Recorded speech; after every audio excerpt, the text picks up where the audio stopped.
సంఘ ప్రార్థన కొడుకులో ప్రభు మన కొరకై సిద్ధపరిచిన వాక్యాన్ని మనం చదువుతున్నాం. ఫిలిప్పీయులకు రాసిన పత్రిక 2వ అధ్యాయం 14, 15, 16 వచనాలు మనం చదువుతున్నాం. ఫిలిప్పీయులకు రాసిన పత్రిక 2వ అధ్యాయం 14, 15, 16 వచనాలు. మీరు మూర్ఖమైన వక్రజనము మధ్య నిరపరాధులను, నిష్కలంకులను, అనింద్యులైన దేవుని కుమారులను, సనులను, సంశయములను మాని సమస్త కార్యములను చేయుడి. అట్టి జనము మధ్యను మీరు జీవవాక్యమును చేపట్టుకుని లోకమందు జ్యోతులు వలె కనబడుతున్నారు. అందువల్ల నేను వ్యర్థముగా పరిగెత్తలేదని, నేను పడిన కష్టము నిష్ప్రయోజనము కాలేదని క్రీస్తు దినమున నాకు అతిశయ కారణము. అపోస్తుడైన పౌలు ఇక్కడ ఫిలిప్పీయులకి లేఖ రాస్తూ ఒక ప్రత్యేకమైనటువంటి భాగాన్ని ఇక్కడ రాశారు. ఈ భాగం ద్వారా ప్రభు మనతో మాట్లాడినప్పుడు ప్రార్థన సహాయం కోరడం. చిన్న ప్రార్థన. ప్రేమ కలిగిన తండ్రి, ప్రభువానికి స్తోత్రం చెల్లిస్తున్నాం. రాత్రికాల సమయం మా కొరకు ఏర్పాటు చేసిన సంఘ ప్రార్థన గ్రూపులో మా కొరకు సిద్ధపరిచిన లేఖన భాగం ద్వారా మాతో మాట్లాడనైనా ఇంకా అనేకమైనటువంటి వాక్య భాగాలను పొందుపరిచింది. వాక్యము కొంత అచ్చట, కొంత ఇచ్చట మీరు చెప్పినట్లుగా అక్కడక్కడ ఉన్నటువంటి అనుబంధ వాక్యాలను పరిశుద్ధాలను సహాయం చేత మరింత సులువుగా యాత్రని అర్థం చేసుకున్నట్లుగా దయచేసుకున్నాం. మనోనేత్ర తర్వాత ఎన్నో ధర్మశాస్త్రంలో, పరిశుద్ధ గ్రంథంలో ఆశ్చర్యమైన సంగతులను అవి చూసినప్పుడు, మేము గ్రహించినప్పుడు, వాటి ప్రకారం నడుచుకున్నట్లు మా ప్రాణాత్మ శరీరాన్ని సిద్ధపరచు. ఇప్పుడు వింటున్న వారిని, తర్వాత అనుభవ వారిని కూడా మీరు బలపరిచి వాక్యానుసారంగా సిద్ధపరచండి. ఏసునామంలో అడుగుతున్నాము తండ్రి. చదవబడిన లేఖన భాగాన్ని ఇక్కడ మనం గమనిస్తాం. ఫిలిప్పీలో ఉన్నటువంటి సంఘానికి లేఖ రాస్తూ అంటున్నారు. ఇక్కడ ఒక సంఘం ఉంది.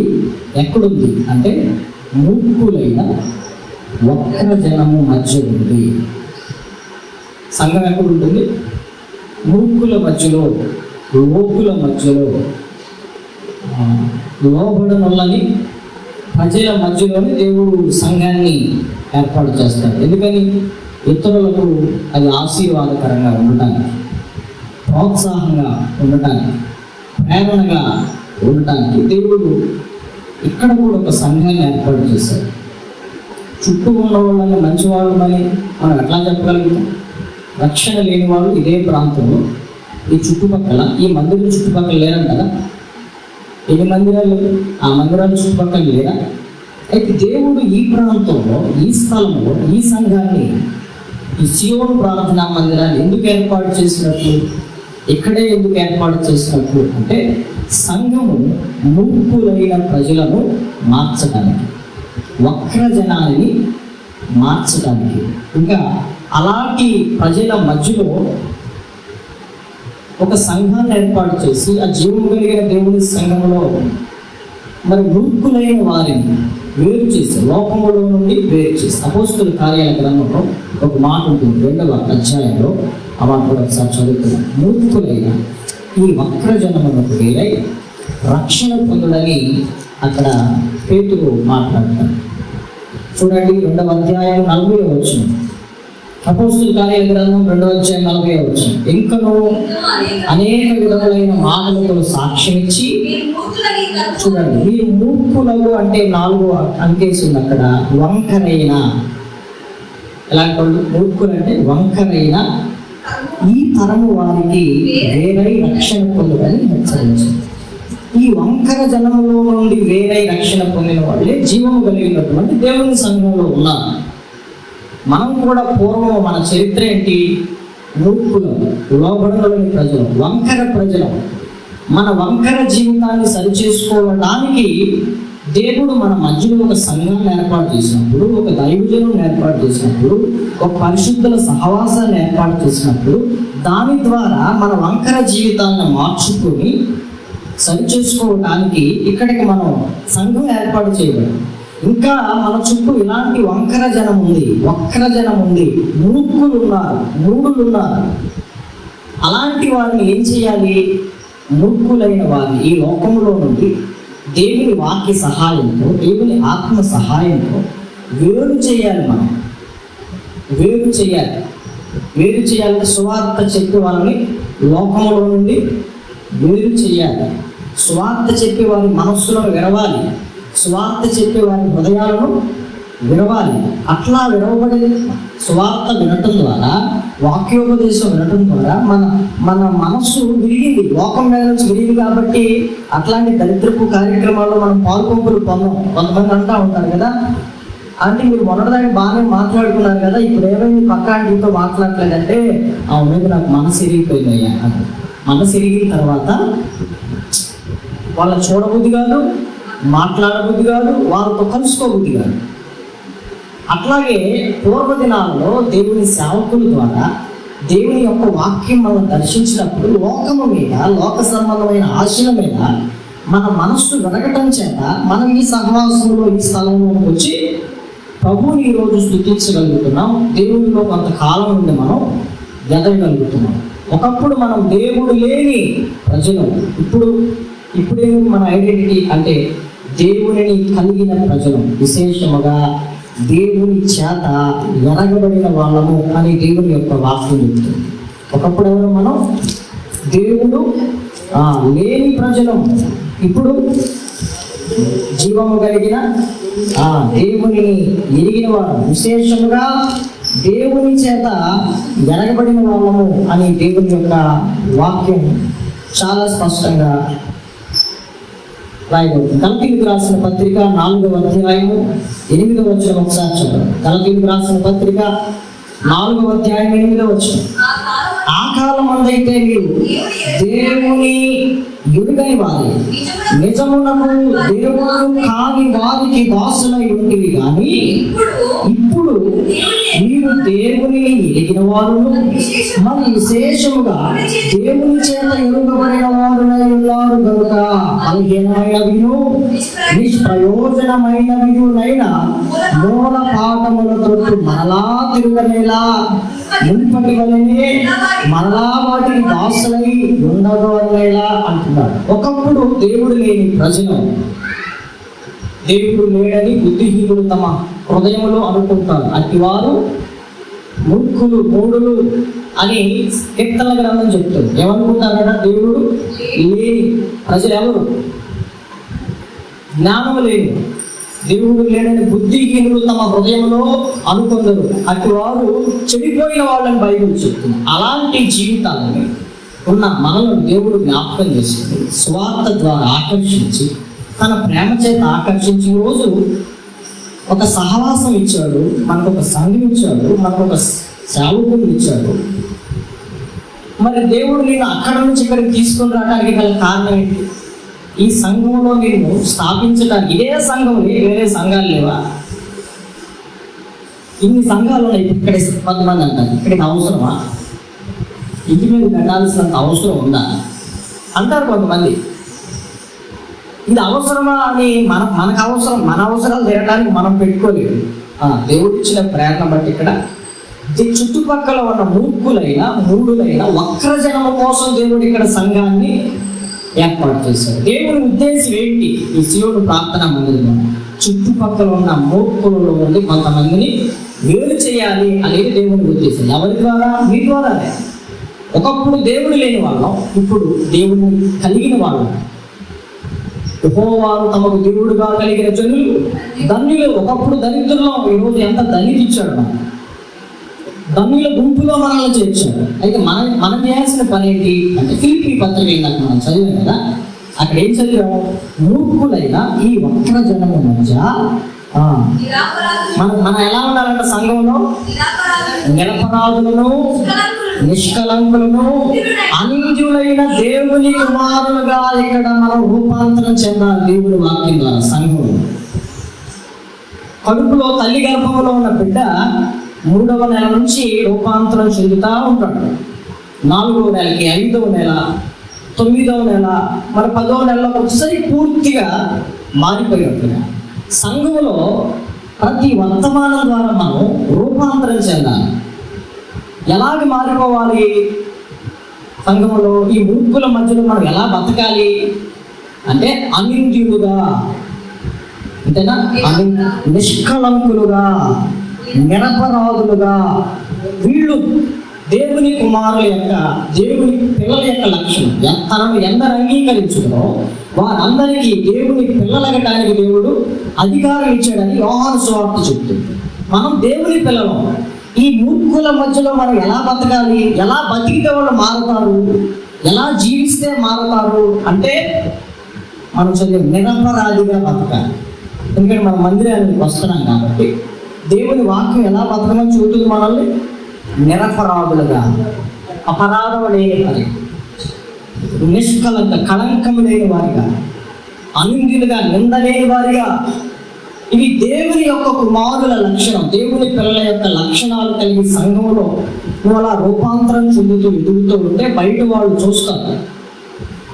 చూసి వాళ్ళు మనతో పాటు తిరిగిన వాళ్ళే కదా, మనలాంటి మనుషులే కదా, మనలాంటి మానవ స్వభావం కలిగిన వాళ్ళే కదా, మరి వాళ్ళకి సాధ్యం అవుతుంది, మరి నాకెందుకు సాధ్యం కావట్లేదు, నేను కూడా అక్కడికి వెళ్తాను అని మనలను కొంతమంది ప్రేరణగా తీసుకోవడానికి అవకాశం ఉంది. అందుకని దేవుడు ఇక్కడ ఒక సంఘాన్ని ఏర్పాటు చేసి, ఒక సేవకుడిని ఇచ్చి, ఒక సహవాసం తరపున ఒక పరిశుద్ధుల సమూహంలో నిన్ను చేర్చడానికి గల ఉద్దేశం ఏమిటి అంటే ఆదివారం రావడం పోవడం, వారం కోరికలు రావడం పోవడానికి కాదు, నేను ప్రతి వారానికి వెళ్తానని గొప్పగా చెప్పుకోవడానికి కాదు. నీ మూలంగా మూర్ఖుడైన ఒక వ్యక్తి అయినా ఈ సంఘంలోకి రాగలగాలి. అది నువ్వు రక్షణ పొందావడానికి ఒక విలువ ఉంటుంది. అప్పుడు నీ మూలంగా ఒక ఆత్మైన ఈ లోకములో నుండి వేరు చేయబడాలి. ఇందాక మనం చదివాం, మూర్ఖులైన ఈ వక్ర జనములకు వేరై రక్షణ పొందడానికి నువ్వు ఒక ప్రేరణగా ఉండాలి. అందుకని దేవుడు నిన్ను తన చిత్తానుసారముగా జీవము కలిగిన దేవుని సంఘంలో పెట్టాడు. బైబిల్లో రాసింది, దేవుడు అంట తన చిత్తానుసారంగా కళ్ళు ఇక్కడ ఉండాలి, తల ఇక్కడ ఉండాలి, చెవులు ఇక్కడ ఉండాలి, చెవితులు ఇక్కడ ఉండాలని డిజైన్ చేశాడంట. ఎట్లా అంట? తన చిత్తానుసారంగా. ఒకవేళ దేవుని డిజైన్ కనుక మనం ఈ కళ్ళు రెండు కనుక గత వెనకమాలు ఉంటే ఆలోచించుకోండి, ఎట్లుంటాయి? ఇట్లున్నా కాళ్ళు ఎడ తిరిగి ఉంటే ఎలా ఉంటుంది? అసలు ఊహించుకోవడానికి భయం వేస్తుంది. అంటే ఆయన చేసిన దాంట్లో మనం ఏ లోపము మనం కనుగొనలేదు. అంత బాధ్యతగా దేవుడు మనల్ని తన స్వరూపమంటూ తన పోలిక చొప్పున దేవుడు మనల్ని చేసుకున్నాడు. దేవుడు నరులను యథార్థవంతులుగా పుట్టించడు, కానీ వారు వివిధమైన తంత్రాలను కల్పించుకున్నారు అని ప్రసంగి గ్రంథం చెప్తాము. దేవుడు తల్లి గర్భం నుంచి పుట్టించినప్పుడు బాగానే ఉన్నాం, కానీ కాలక్రమేణా మనం ఏమైపోతున్నాం? అనేక తంత్రాల్లో పడిపోయి, అనేకమైన పాపాల్లో పడిపోయి దేవుని పోలికను పోగొట్టుకుంటున్నాం, దేవుని స్వభావాన్ని పోగొట్టుకుంటున్నాం. చిన్నపిల్లప్పుడు వాళ్ళకేం తెలుసు? పాపం పిల్లలకి ఏ పాపం తెలుసు? ఇదిగే కొద్ది వాళ్ళు. అందుకే బాల్య దినముల నుండి నరుల హృదయ ఆలోచన చెడ్డది అని ఆదికాండం చెప్తుంది. పసిప్రాయంలోనే బాగుంటాం, బాల్యకాలంలోనే నరుల హృదయ ఆలోచన చెడిపోతుంది. ఎదిగే కొలది మనిషి చెడిపోతున్నాడు. అంటే దేవుని యొక్క డిజైన్, దేవుని యొక్క ఉద్దేశంలో నుంచి వంకరగా ఆలోచించటం, వంకరగా చూడటం, వంకరగా మాట్లాడటం, అవునా? వంకర జనంతో కలిసి తిరగటం. దీనివల్ల మూర్ఖుడైపోతున్నాడు, దేవుని చిత్తానికి విరోధైపోతున్నాడు, వాళ్ళతో కలిసిపోతున్నాడు. అలాంటి ప్రజల్ని మరలా తన స్వారూప్యంలోనికి తీసుకుని రావడానికి, వారిలో ఉన్న వంకరలన్నీ పోగొట్టడానికి దేవుడు మన మధ్యలో ఒక సంఘాన్ని ఏర్పాటు చేస్తాడు. ఈ సంఘం యొక్క ఉద్దేశం ఏంటంటే మూర్ఖులను మార్చడం, ఈ వంకర జనాన్ని బాగు చేయడం. సంఘము ద్వారా అది జరగకపోతే సంఘం వల్ల ప్రయోజనం చెప్పండి. సంఘం ఏర్పాటు చేసినప్పుడు చుట్టుపక్కల ఉన్న మూర్ఖుడు ఆడు మారడండి అంటారు. కొంతమంది ప్రార్థన చేయడానికి వెళ్తే, అయ్యా నువ్వు ఎంతైనా ప్రార్థన చేయి, ఆడు మారు. ప్రభు చెప్పాడా నీకు వీడు మారడం, వీడు బతికితే అని చెప్పాడా? కొంతమంది ప్రవచనాత్మకంగా చెప్తారు, ఇటు మారడయ్యా, వాడు మారడా, బతుకంతే, వాడు అట్లా అయిపోవాల్సిందే అంటారు. వాడు ఎందుకు మారడు? ఫస్ట్ నువ్వు సరిగ్గా మారలేదు కాబట్టి వాడు మారడు. నీ బతుకు ప్రేరణగా లేదు కాబట్టి అతను మారు. కాబట్టి సంఘాన్ని దేవుడు మన మధ్యలో పెట్టింది ఎందుకంటే, మూర్ఖులైన ఈ ఒక్క జన్మ మధ్యలో నువ్వు చక్కగా బతకగలిగితే నిన్ను ప్రేరణగా తీసుకుని 10 మందిలో ఒకడన్నా మారటానికి అవకాశం. అందుకు సంఘం దేవుడు ఇచ్చింది. ఊరగా ప్రతిరోజు నా మొహం మీరు చూసి, నీ మొహం నేను చూసుకుని కలుసుకుని ఏయో 4 మాటలు మాట్లాడుకుని వెళ్ళిపోవడానికి కాదు ఇక్కడ సంఘం. మనందరి ద్వారా సంఘం ఏమవ్వాలి? క్షేమాభివృద్ధి పొందాలి. మనం కొద్దిమందినే కాదు, ఇంకా మనకంటే ఎక్కువ మంది మూర్ఖులు, మూఢులు చాలా మంది ప్రజలు ఉన్నారు. వాళ్ళు మారాలి అంటే దేవుడు వారికంటే ముందుగా నేను దర్శించి, ప్రేమించి, రక్షించి సంఘంలో కొంతకాలంగా నేను వాక్యంతో పోషిస్తుంది. ఎందుకు? మీ పిల్లల్ని ఒక 20 ఏళ్ళు 25 ఏళ్ళు దాకా పోషించారు, వాళ్ళ నుంచి రూపాయి ఆశించరు, కానీ తర్వాత ఆశిస్తారు. రే చుట్టంత ఎదిగో, ఎద్దులాగా ఎదిగో, ₹1 కూడా నీ వలన అందరా తల్లికి కడుపు మంటుంటుంది. నేను ఇంకెంతకాలం కష్టపడాలమ్మా, ఇప్పుడు నీకు 25 ఏళ్ళు వచ్చినాయిరా, 30 ఏళ్ళు వచ్చినాయి, ఇంకా నేను నిన్ను పోషించాలా? నువ్వు కదా నన్ను పోషించాలి. నేను భుజముల మీద ఎత్తుకుని తిప్పుకొని ఎందుకు? నా వృద్ధాప్యంలో నువ్వు నన్ను భుజముల మీద నా భారం వేసుకుని మోస్తావు నమ్మకంతో కదా. మరి ఇప్పుడు కూడా నువ్వు నా భుజాల మీద ఎత్తి కూర్చుంటే మరి భారం కదా తల్లికి, తండ్రికి. మరి ఇంత వాక్యంతో దేవుడు పోషిస్తున్నప్పుడు సంఘము లోకములోనికి వెళ్ళి లోకములో ఉన్న మూర్ఖులను మార్చుదా? మార్చవుదా? మరి సంఘములో విన్న వాక్యం ద్వారా మనం ఏమవ్వాలి అంటే, మనం చదివాం, నిరపరాధులుగా మారాలి. ఏం మారాలి? నిరపరాధులుగా మారాలి, అనింద్యులుగా మారాలి, నిష్కళంకులుగా మారాలి. ఇది దేవుని పిల్లల లక్షణం. ఇంకా సనుగులను, సంశయములను మానేయాలి. సమస్త కార్యములను చేయాలి. అవన్నీ మానేసి ఇలాంటివి చేయి. కొన్నిటిని మానమంటున్నాడు, కొన్నిటిని చేయమంటున్నాడు. అర్థమైందా? సనుగులను, సంశయాలను మాని ఎంత ప్రార్థన చేస్తున్నా వీడు మారలేదు ప్రభా, వీడు ఇవే సనుగులు. ఈ మానేసి నువ్వు చేయాల్సిందేంటి? నువ్వు బతకాల్సిన నిష్కళంకురాలుగా నువ్వు బతుకు, అనింద్యురాలుగా నువ్వు బతుకు. సనుగులు మానే నువ్వు ఇది చేస్తానే ఉంది. అప్పుడు 10 మందిలో ఒక్కరికైనా నువ్వు నేను ప్రేరణగా ఉంటాను. అయితే ఫిలిప్పీలో ఉన్నటువంటి సంఘ బిడ్డలంట అలా బతికేరంట. చూడండి పౌలు ఏమంటున్నాడంటే, ఫిలిప్పీ 2:16 చూడండి, అద్భుతంగా ఉంటుంది. అట్టి జనము మధ్యను మీరు జీవవాక్యమును చేత పట్టుకుని, చూడండి, లోకమందు జ్యోతుల వలె కనబడుతుంది ఫిలిప్పీ సంఘం. అందువలన నేను వ్యర్థముగా పరిగెత్తలేదనియు, నేను పడిన కష్టము నిష్ప్రయోజనం కాలేదనియు క్రీస్తు దినమున నాకు అతిశయత. దైవజనుడికి అంత సంతోషం. ప్రభువు నందు పడిన ప్రయాస వ్యర్థము కాలేదని ఎరిగి ఫిలిప్పీ సంఘం వరకు అహర్నిశలు ప్రయాసపడినప్పుడు ఆ సంఘ బిడ్డలంట చూడండి, ప్రతి వర్తమానాన్ని విని దేవునిలో ఎదిగి రూపాంతరం చెంది, వర్తమానాల ద్వారా పరివర్తన చెంది, అనింద్యులుగా, నిష్కలంకులుగా, నిరపరాధులుగా, సనుగులు సంశయాలు మాని అలాగా సంఘానికి వెళ్ళిపోట వారికి మాదిరికరంగా బతికితే దైవజనుడు ఎంత సంతోషపడుతున్నాడు. ఎలా ఉన్నారంటే వీళ్ళు లోకమందు జీవవాక్యమును చేత పట్టుకుని గొప్ప సువార్థికులు అన్నమాట. సువార్త పక్షాన పౌలుతో పోరాడినటువంటి సంఘం. రానున్న దినాల్లో దీని గురించి మీకు చెప్తాను. ముందు దినాల్లో ఫిలిప్పీ సంఘం చాలా ప్రత్యేకమైనది. పౌలు యొక్క పరిచర్య అంతటిలో ఫిలిప్పీ సంఘం చాలా అద్భుతమైనటువంటి సంఘం. అది దేవుడు ఇచ్చిన ప్రేరణ బట్టి మీకు ముందు దినాల్లో చెప్తాను. కాబట్టి వీళ్ళు అలాంటి జనము మధ్యలో, అంటే వంకర జనము మధ్యలో, మూర్ఖుల మధ్యలో, తాగుబోతుల మధ్యలో తిరుగుబోతుల మధ్యలో, తిట్టుబోతులు, మతనబోతుల మధ్యలో ఎలా బతికారు? ఆనందీలుగా. అందుకే తామర పుష్పం తెలుసు కదా మీకు, మొదలోనే పుడుతుంది, కానీ ఆ పూలో కనపడదు, ఆకులో కనపడదు, కాండంలో ఉన్న బురద కనపడదు. లోకంలోనే ఉన్న లోక మాలిన్యం అంటకుండా జీవించడమే, పరిశుద్ధులు అవటమే దేవుని చిత్తం అని పత్రికలో చెప్తాడు పౌలు.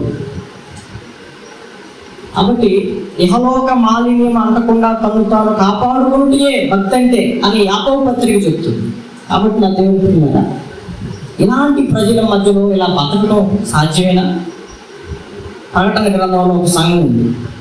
అక్కడ సాతాను సింహాసనం ఉన్న స్థలములో నీవు కాపురం ఉన్నావని నాకు తెలుసు. అక్కడ ఎక్కడున్నారట ఆ సంఘం? ఒకసారి చదువుతారమ్మా. ప్రకటన గ్రంథంలో చూద్దాము ఒకసారి. చదువమ్మా. ప్రకటన గ్రంథం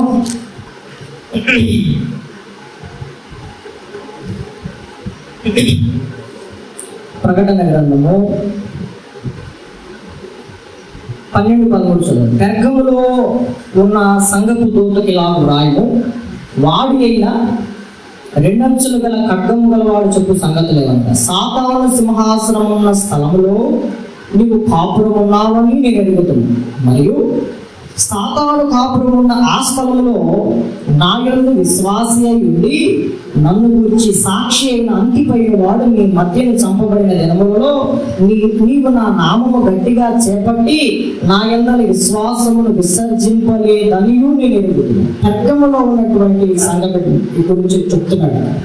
అమ్మ వాళ్ళు ఎక్కడ నివసించేవాళ్ళంట?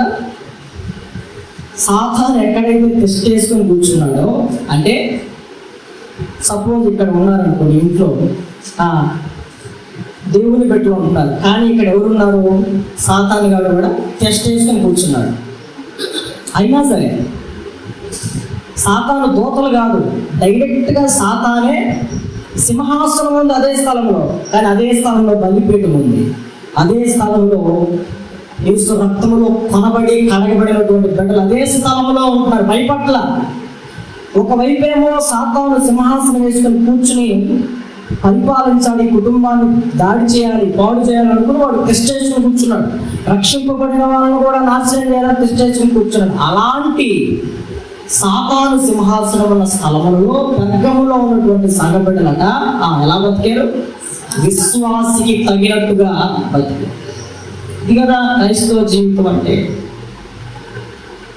దేవుని బిడ్డలుగా తప్ప ఇంకెవరికి వస్తాయి చెప్పండి శ్రమలు?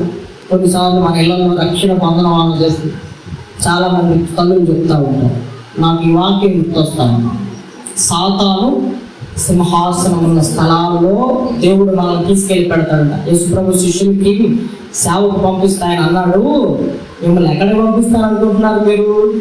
సేవకు వెళ్ళేటప్పుడు మంచి ప్రాంతాలు ఇస్తాడేమో అనుకుంటాం కదా మామూలుగా. తోడేళ్ల మధ్యలోనికి ఎవరిని పంపిస్తున్నాడంట? గొర్రెలు. మరి బలికి మరి బలికి సిద్ధపడి వెళ్ళటమే సేవ అంటే. అయినా వాళ్ళకి ఆ మాట చెప్పి అంటాడు, అయినను మీరు పాముల వలె వివేకము కలిగి ఉండండి, పావురము వలె నిష్కపటులై ఉండండి అని చెప్పాడు అక్కడ. అంటే సేవ అంటే ఏంటి? సంఘంలో పనిచేయడం అంటే ఏంటంటే చుట్టుపక్కల ఉన్నదంతా తోడేళ్ళు, మనం ఎవరి గొర్రెలు. ఎలా ఉంటుంది సేవ అంటే? సంఘం తోడేళ్ల మధ్యలో. తోడేళ్ళని ఏం చేయాలి? సంఘం గొర్రెలుగా మార్చి ఈ మందలో కలపాలి. అది దేవుని యొక్క ఉద్దేశం. సాతాను సింహాసనం ఉన్న స్థలంలో కాపురం ఉంది కూడా తన విశ్వాసాన్ని కాపాడుకున్నాడు ఆ సంగతి. ఇది చాలా గొప్ప. పౌలు అంటాడు కదా, మంచి పోరాటం పోరాడు, నా పరుగు తొలముట్టించింది, విశ్వాసము కాపాడుకుంటే. ఏం కాపాడుతున్నాడు? విశ్వాసం.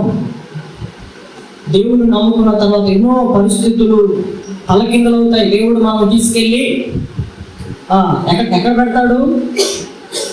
సాతాను. మీరు గుర్తుపెట్టుకోవాలి, ఇప్పుడు రకరకాల శ్రమలు వచ్చినాయి అనుకోండి, వాక్యం గుర్తుపెట్టుకోండి. నన్ను దేవుడు ఎక్కడ పెట్టాడు మనం అనుకుంటాం, ఉన్నత స్థలంలో పెట్టయ్యా అని ప్రార్థన చేస్తాం కదా. అందరికీ కొండ మీద కట్టబడే పట్టణం లాగా పెట్టయ్యా అంటే ఇది నీ ఉద్దేశం. ప్రభు అంటాడు, నీ తలంపులు వంటివి కాదు నా తలంపులు, నిన్ను రక్షించుకొని ఎందుకు అనుకుంటున్నావు? తోడేళ్ల మధ్యలో నీకు పంపించడానికి. సేవకి ఇట్లాగే సిద్ధపడి వెళ్ళాలి. తాను గోల్డ్ అని చెప్పాడు ఫస్ట్లో. సేవ అంటే సారీ నాన్న నీ వల్ల కాదురా, నీకు అసలు ఏం తెలియదు కదా, అర్థమవుతుందా? అంటే మనుషులు మాట్లాడుతున్నాడు. దేవుడు వాక్యం చదివినప్పుడు ప్రభు ఏమంటాడు? నీ వల్ల కాదురా, నీ వల్ల అంటాడా ప్రభు? అంటాడా? నేను నీకు తోడయ్యను, నేను నీకు బలపరుస్తాను, నువ్వు అడుగు ముందుకే, నీ నోరు తెలుగు దాన్ని నింపుతానని దేవుడు అంటాడు. దేవుడు మాట్లాడతాను, మనుషులు మాట్లాడే చాలా తేడా ఉంది. ఇప్పుడు నేను వచ్చి 18 ఏళ్ళు అవుతుంది. దేవుని కృప, మన గొప్పతనం ఏంటి? దేవుడు బలపరచబట్టి యవన కాలంలో నా 20వ ఏట 19వ ఏట సంవత్సరం నుంచి చెప్తున్న వాక్యం, ఇప్పుడు నాకు 37 సంవత్సరాలు.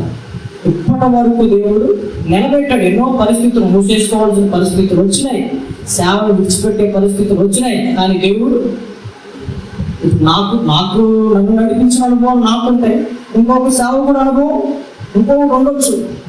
ఈ 18 ఏళ్లలో దేవుడు రుచి చూపించిన అనుభవాలు నా తక్కువ అనుభవాలు ఎన్నో. అలాగే మనలను దేవుడు రక్షింపబడిన తర్వాత ఎవరి మధ్యలోనికి పంపిస్తాడు? మూర్ఖుల మధ్యలోనికి, వంకర జనం మధ్యలోనికి, తోడేళ్ల మధ్యలోనికి. నువ్వు సిద్ధంగా ఉండాలి. ఒక విశ్వాస జీవితం ఇలాగే ఉంటుంది అని బైబిల్ చెప్తుంది. అలాంటి వారి మధ్యలోనికి వెళ్ళి చాలా వివేకంగా పనిచేస్తే తోడేలు స్వభావం మారుతుంది, పశు స్వభావం మారుతుంది, క్రూరత్వం మారుతుంది ఖచ్చితంగా. ఒక ఫిలిప్పీ సంఘం లాగా మనం ఉండాలి. ఆ సంఘాన్ని చూసి దైవజనుడు సంతోషపడుతున్నాడు. నేను మీ కొరకు పడిన కష్టం వృధాగా. మీ పిల్లలు మీరు చదివించినప్పుడు మంచిగా సెటిల్ అయ్యారు అనుకోండి, ఆ పిల్లల స్టేజ్ మీద మా అమ్మ ప్రార్థన, మా అమ్మ ఎంతో కష్టపడింది, మా అమ్మ తిందో లేదో, మా నాన్న తిన్నాడు లేదని చెప్తా ఉంటుంది అనుకోండి. తల్లిదండ్రులు కడుపులో ఆ రోజు ఆనందం రేఖ కడుపు నిండిపోతాయి. ఇంకా గుర్తు చేసుకున్నప్పుడల్లా ఆనంద బాష్పాలు వస్తాయి. అంటే మన కష్టానికి ఎప్పుడైతే ప్రతిఫలం ఉంది, ఇప్పుడు ఆంటీ గారు పనిచేశారు బిఎస్ఎన్ఎల్లో, రిటైర్మెంట్ బెనిఫిట్స్ వచ్చినాయి అనుకోండి, సంతోషం. బెనిఫిట్స్ రాకుండా ఉంటే ఇంత పని చేశాను కనీసం గవర్నమెంట్ ఆలోచనలేదు. సేవకుడు కూడా కష్టపడి పనిచేసినోడుగా ఆ బాధ ఉంటుంది. కష్టపడి ఆత్మల కొరకు తనను తాను వేయపరుచుకొని తన దగ్గర ఉన్నదాన్ని వేయపరిచిన వాడికి ఆ బాధ ఉంటుంది. పౌలు అంటాడు, నీ కొరకు నన్ను నేను వేయపరుచుకున్నాను, నాకు కలిగిన యావత్తును మీ ఆత్మల కొరకు వేయపరుస్తాను అని అన్నాడు. నాకు కలిగినది యావత్తు మీ ఆత్మల కొరకు నేను. అందుకని ఆయన అంటాడు, నేను అంటే నా శక్తి అంతా దారపోసాను, నా యవన వయసు అంతా సంఘం కోసం దారపోసాను, నాకు కలిగిన ఆస్తి యావత్తు సంఘానికి ఖర్చు పెట్టాను, నాకు ఈరోజు తృప్తి ఉంది నేను చేసిన సేవ అంటున్నాడు పౌలు. నేను పడిన కష్టము వృధాగా పోలేదు, ఎందుకంటే సంఘము జీవవాక్యాన్ని చేతి పట్టుకొని ఆకాశంలో జ్యోతులంటే సూర్య చంద్ర నక్షత్రాల వలె కనపడుతుందంట సంఘం. సూర్యుడు ఎంతమందికి ప్రయోజనం, చంద్రుడు ఎంతమందికి ప్రయోజనం, లేదా అందరికీ ప్రయోజనం కదా. మరి అట్లా ఉండాలి సంఘం. దానియేలు గ్రంథంలో కూడా ఒక మాట చెప్తాను చూడండి. దానియేలు గ్రంథం 12వ అధ్యాయం. దానియేలు గ్రంథం 12వ అధ్యాయము 3వ వచనం. బుద్ధిమంతులైతే చూడండి, ఆకాశ మండలంలోని జ్యోతులను కోరిన వారై ప్రకాశించెదరు, నీటి మార్గమును అనుసరించి నడుచుకున్నట్టు ఎవరు అనేకులను తిప్పుదురో వారు నక్షత్రముల వలె చూడండి నిరంతరము ప్రకాశించెదరు. ఎవరంట వాళ్ళు? బుద్ధిమంతులైతే ఆకాశ మండలంలో జ్యోతులను పోలిన వారే. ఇప్పుడు ఫిలిప్పీ సంఘం అలాగే ఉంది. ఎందుకు అలా ఉందంట? నీతి మార్గాన్ని అనుసరించి నడుచుకున్నట్లు ఎవరు అనేకులను తిప్పుదురో అని మనం చదువుతున్నాం. ఎవరు అనేకులను తిప్పుదురో వారు ఆకాశ మండలి జ్యోతులను పోలిన వారై అని మనం చూస్తాం. ఆకాశంలో జ్యోతులను పోలిన వారై ప్రకాశించారు. సంఘం అలా ప్రకాశించాలి. సంఘములో ఉన్న బిడ్డలు సూర్య చంద్ర నక్షత్రాల వలె అలా ప్రకాశించాలి. అవి ఎప్పుడు కనబడుతూనే ఉంటాయి. అందరికీ ప్రయోజనం. ప్రభువు ఎలా అందరికీ ప్రయోజనం? యేసుక్రీస్తు అందరికీ, యెహోవా అందరికీ ఉపకారం. మంచివారి మీదను చెడ్డవారి మీదను ఆయన సూర్యుని ఉదయింపజేస్తున్నాడు, వర్షాన్ని కురిపింపజేస్తున్నాడు. ఒక విశ్వాసులు కూడా ఇలాంటి అనుభవం ఉండాలి. ఒక సూర్యుడు ప్రకాశించినట్లుగా రక్షింపబడిన వ్యక్తి తన వెలుగుని ఇతరుల కొరకు ప్రకాశించాలి. ఒక చంద్రుడు కాంతి ప్రదర్శించినట్లుగా ఒక విశ్వాసి ఆ మూర్ఖులకి ఆ వెలుగుని ప్రసరింపచేయాలి. ఆకాశ నక్షత్రాలు ప్రకాశిస్తున్నట్లుగా మనం అలా ప్రకాశించగలిగితే ఇవి ఎక్కడుంటాయి? ఆకాశంలో ఉంటాయి. సూర్యుడు, చంద్రుడు, నక్షత్రాలు ఎక్కడుంటాయి? సంఘం అలా అనేకులకు ఎలా ఉండాలి? మార్గదర్శకంగా ఉండాలి. మీకు ఒక అద్భుతమైన మాట చెప్తాను. మీకా గ్రంథము 5వ అధ్యాయము 7వ వచనం చదవండి. మీకా గ్రంథము 5:7. యాకోబు సంతతిలో శేషించిన వారు యెహోవా కురిపించు మంచు వలెను, మనుష్య ప్రయత్నము లేకుండాను నరుల యోచన లేకుండాను గడ్డి మీద పడు వర్షము వలెను ఆయా జనుల మధ్య ఉంటారు. ఒక సంతతిని గురించి చెప్తున్నాడు. ఇందాక మనం ఫిలిప్పీ సంఘం మూర్ఖుల మధ్యలో ఎలా బతికిందో చూసాం కదా. ఇక్కడ యాకోబు సంతతిలో శేషించిన వాళ్ళు ఎలా ఉన్నారంట? దేవుడు కురిపించే మంచు వలె, మనుష్య ప్రయత్నం లేకుండా నరుల యోచన లేకుండా గడ్డి మీద పడు వర్షము వలె ఆయా జనుల మధ్యలో. వర్షం కురిసినప్పుడు ఆ పచ్చిక మీద ఎంత ఫ్రెష్గా ఉంటుంది. మనం అలా ఉండాలి. మనం శేషించిన ప్రజలు, లోకములో నుండి ఏర్పరచబడిన వంశం, మనం ప్రత్యేకింపబడిన జనాంగం. మనలో నుండి దేవుడు ఏం కోరుకుంటున్నాడు అంటే నీ కుటుంబంలో, నీ చుట్టుపక్కల వారి మధ్యలో నువ్వు ఒక వర్షం లాగా పనిచేయాలి. ఆకాశం కురిసే మంచులాగా నువ్వు ఇతరుల క్షేమం కొరకు పనిచేయాలి. దేవుడు నమ్ముకున్న వాళ్ళగా పడిద్దా మనసు? నమ్ముకున్న వాళ్ళు పడదా? అందరూ పడిద్ది. మనసుకి అట్లాంటి, వర్షానికి అలాంటి భేదాభిప్రాయాలు ఉండవు. కాబట్టి మనకు కూడా అలాంటి కులమత భేదాలే ఉండకూడదు. క్రీస్తులో ఎవరి మీదైనా సరే ఆ వర్షం కురుస్తుందో, అంటే నువ్వు ఏ ప్రాంతంలో ఉంటావో ఆ ప్రాంతంలో వర్షం పడింది అనుకోండి, వాళ్ళు ఎంత సేద తీరుతారు. ఆ నెరలిచ్చినటువంటి నేల మీద వర్షం పడితే ఆ నేల చూడండి ఎంత చక్కగా ఐక్యతగా ఉంటుందో. మన వల్ల అలా ఈ చుట్టుపక్కల ఉన్న ప్రజల మధ్యలో అలా ఉండాలి. అందుకు దేవుడు నిన్ను జీవము కలిగిన దేవుని సంఘాన్ని తీసుకొస్తున్నాడు. ఇక్కడ నువ్వు వాక్యాన్ని నేర్చుకుని ఈ మాటలు నువ్వు బయట ఒక వర్షం వలె వెదజల్లాలి. మంచులాగా ఇప్పుడు ఏసీ ముందర కూర్చుంటే ఏమొస్తుంది మనకి? సాధారణంగా సర్వసాధారణంగా చూసే మంచు లేదు. ఆర్టిఫిషియల్గా ప్రాణానికి మీకు ఎట్లుంటుంది? ఏసీ ముందర కూర్చుంటే ఎండాకాలంలో నీ దగ్గర వచ్చి ఎవరైనా కూర్చుంటే నీ మాటలకు వాళ్ళకి ఏసీలో కూర్చున్నంత హాయిగా ఉండాలి. విశ్వాసతో ఒక లోకస్తుడు కూర్చుంటే ఏసీలో కూర్చున్నామని ఎలామంటే వెంటనే వెళ్తాడా ఇంకా సరే కూర్చోవాలనిపించింది. అట్లా మనతో ఎవరైనా కమ్యూనికేట్ అయ్యి మాట్లాడితే ఇక మన దగ్గర నుంచి సపోజ్ మన సంఘానికి వచ్చారు అనుకోండి, ఈ మాటలు విన్నారు. ఇక వాళ్ళకి ఎలబుద్ధి కాదు. ఆ మాటలు ఎలా ఉంటాయి? ఏసీలో మంచు కురుస్తూ ఉంటుంటే ప్రాణం అసలు అది వర్ణనాతీతం. ఎవరు అనుభవాలు? మనం అలా ఉండాలి, మన సంభాషణ అలా ఉండాలి, మన విధి విధానాలు మన ఇంట్లో వారి కొంతమంది ఎదుగుతూ ఉంటారు. రక్షణ లేని వాళ్ళు వారికి ఎట్టబడితే అక్కడ మాట్లాడతారు. మనం మాట్లాడే సాత్వికమైన మాటలు వాడు ఏసీ గాలి వచ్చిన మాట్లాడుతుంటే ఆ వేడిగా ఉన్నవాడు కాస్త ఏమైపోతాడు? ఏసీ మాటలకి చదవడిపోతాడు. అట్లా మనం దేవుని సన్నిధిలో ప్రిపేర్ అయి ఉంటే మనం కొంతమందిని ప్రభు కొరకు సంపాదించాలి. అది నీ పట్ల నా పట్ల దేవుని యొక్క ఉద్దేశం. మనం రక్షింపబడ్డాము, వచ్చి వెళ్ళిపోతున్నాడు, మాకు వెళ్ళిపోవడానికి కాదు. అంటే మనం అనుకున్నట్లుగా ఉండదు. దేవునికి మన ఎడల చాలా అనాది కాల సంకల్పం ఉంది. జగత్తు పునాది వేయబడక మునిపే క్రీస్తులో మనల్ని ఆయన ఏర్పరుచుకున్నాడు. జగత్తు పునాది వేయబడక మునిపే ఈ సంఘం రకరకాలుగా అంటారు, ఎందుకు పెట్టారంటారు.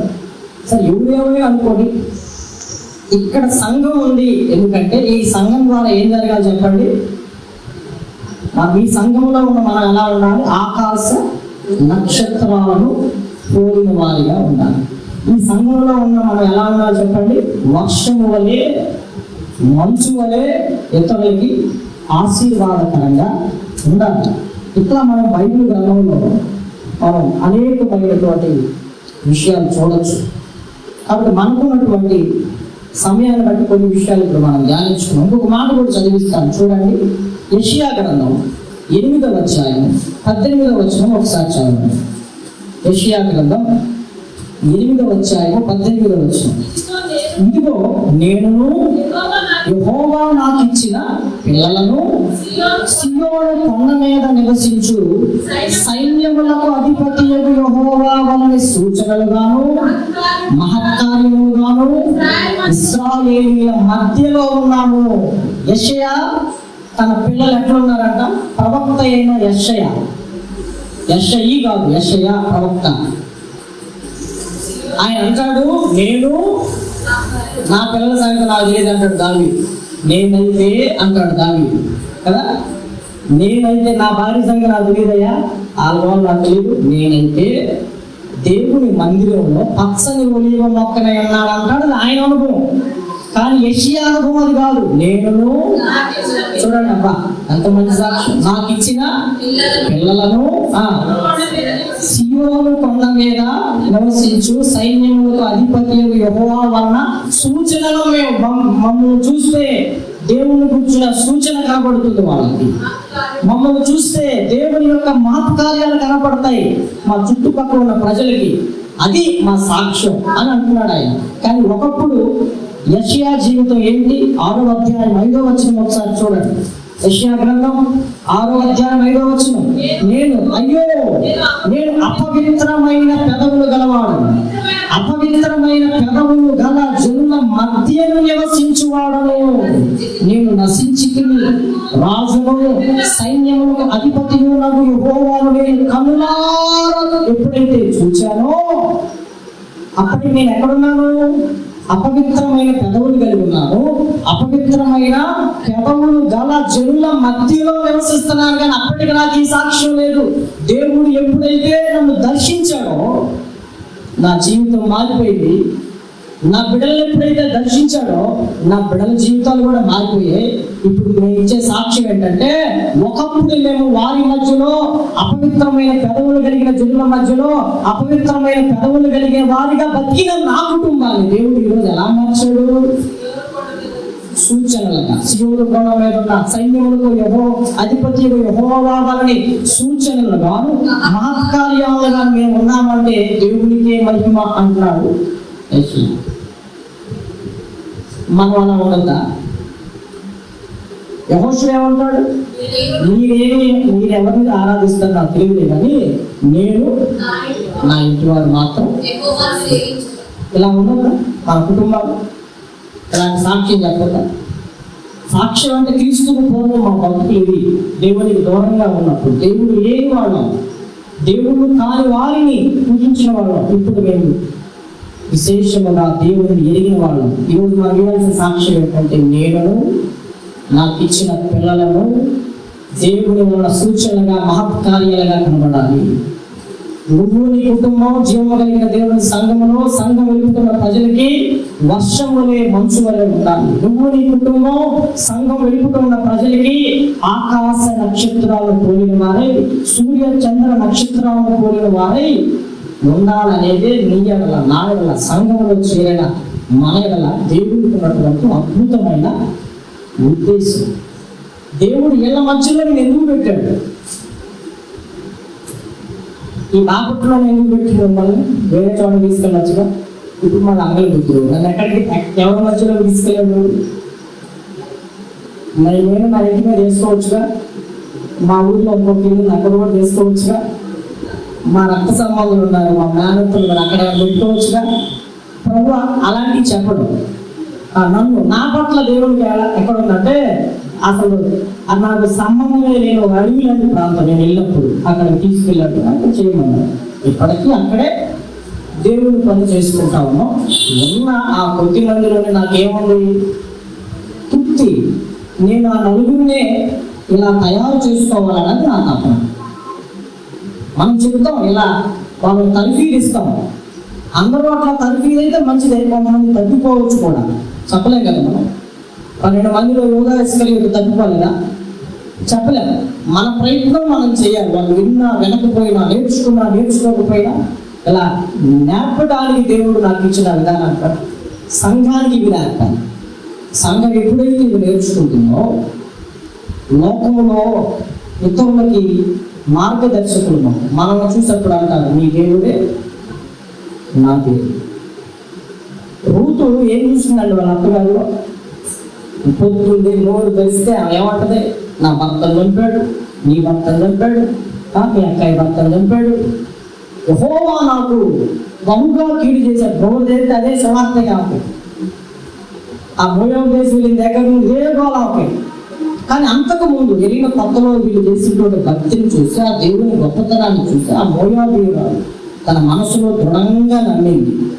అప్పుడే నిశ్చయించుకుంది, మా దేవుడికి నేను చాలా ప్రత్యేకత.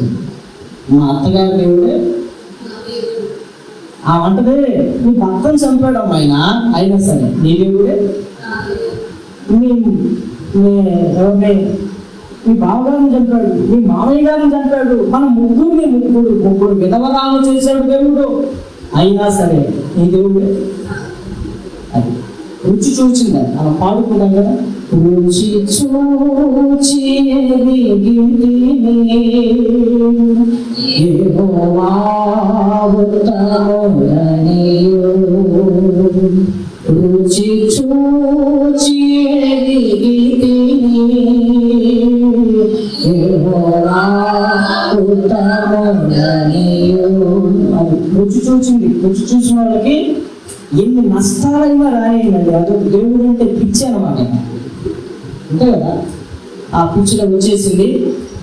ఆమె బెత్లెహేముకు వచ్చినప్పుడు వాళ్ళు అంటున్నారు, సైన్యములకు యెహోవా రెక్కల కింద సురక్షితముగా బ్రతకడానికి వచ్చావు. ఎక్కడికి నువ్వు? ఎక్కడి నుంచి? మోయాబు నుండి యోదయ బెత్లెహేముకి ఎందుకు వచ్చావు? ఇప్పుడు నన్ను ఎక్కడికి ఎందుకు తీసుకొచ్చాడు అంటారు? దేవునికి ఒక ఉద్దేశం ఉంది. కాబట్టి దేవుని ఉద్దేశం లేదే మనం ఇక్కడ ఈ రీతిగా మనం కూడుకోలేము అనే సంగతి గుర్తుపెట్టుకోవాలి. మనకి ఎన్ని నష్టాలు జరిగినా ప్రభువు నమ్ముకున్న తర్వాత ఎన్ని కోల్పోయాడు? ఆస్తి కోల్పోయాడు. భక్తుల జీవితాలు కోల్పోలేదా? యోగు కోల్పోలేదా? దావీదు తన పిల్లల్ని కోల్పోలేదా? చాలా మంది కోల్పోయారు. అయినా వాళ్ళు రుచి చూచారు. మనం నిజంగా ప్రభువుని రుచి చూచి ఎదిగితే ఎన్ని నష్టాలైనా, నాకుండే శ్రమ రాకుండా చావుకుడికి ఇంకా తలకు మించిన, మరి అందుకు నేను యవ్వన కాలంలో ఉన్నాను కాబట్టి నాకుండే సమస్యలు రాకుండా, అయినా రుచి చూచి ఎదిగాను కాబట్టి యవ్వన కాలంలో ఎన్ని వచ్చినా, ఎన్ని ఆటంకాలైనా ప్రభు పని చేయాల్సిందే. ప్రజలు వినకపోయినా, ఒక్కరొచ్చినా, ఎత్తరొచ్చినా, అది ఎంత దూరమైనా, ఎన్ని రాష్ట్రాలైనా తిరిగి చెప్పాల్సిందే. రుచి చూచి ఎరిగిన వారికి ఈ అనుభవాలు ఉన్నాయి. రుచి తెలవనుడికి ఇంకేమీ ఉండవు. కాబట్టి ఇట్లా మనం చెప్పుకుంటా పోతే చాలా విషయాలు ఉన్నాయి. మనకున్న సమయం కావాలి బట్టి కొన్ని విషయాలు మనం చూస్తాం. ఫిలిప్పీ సంఘంలో వాళ్ళు ఎలా ఉన్నారు, శేషించబడినటువంటి యాకోబు సంతతి వాళ్ళు ఎలా ఉన్నారు, గర్భములో ఉన్నటువంటి సంఘపు దూతలు ఎలా ఉన్నారు, కొన్ని విషయాలు మనం చూసాం. ఇప్పుడు వాటన్నింటిని బట్టి దేవుడు మన నుంచి ఏం కోరుకుంటున్నాడని ఇప్పుడు మీకు అర్థమైంది కదా. వాక్యాన్ని విని చదివి దాన్ని గ్రహించి ధ్యానించడం ద్వారా ఒక సేవకుడిగా నేను, విశ్వాసులుగా మీరు ఇలా ఎప్పుడైతే రూపాంతరం చెందుతారో ఇక్కడ సంఘం స్థిరపరచబడుతుంది, సంఘము క్షేమాభివృద్ధి ఉంటుంది. దేవుడు అలాంటి సంఘంగా మన సంఘాన్ని మార్చినట్టు, అలాంటి రూపాంతర అనుభవం, అలాంటి పరివర్తన అనుభవాలు, అలాంటి ఆత్మ సంబంధమైన అనుభవాలు, సాక్ష్యాలు, మంచి సాక్ష్యం చెప్పారు. నేను యెహోవా నాకు ఇచ్చిన పిల్లలు. మనం అట్లా సాక్ష్యం చెప్తాం. దేవుడు మన సంఘాన్ని అలాగున దీవించి ఆశీర్వదించి నడిపించును గాక. ప్రార్థన చేసుకుందాం.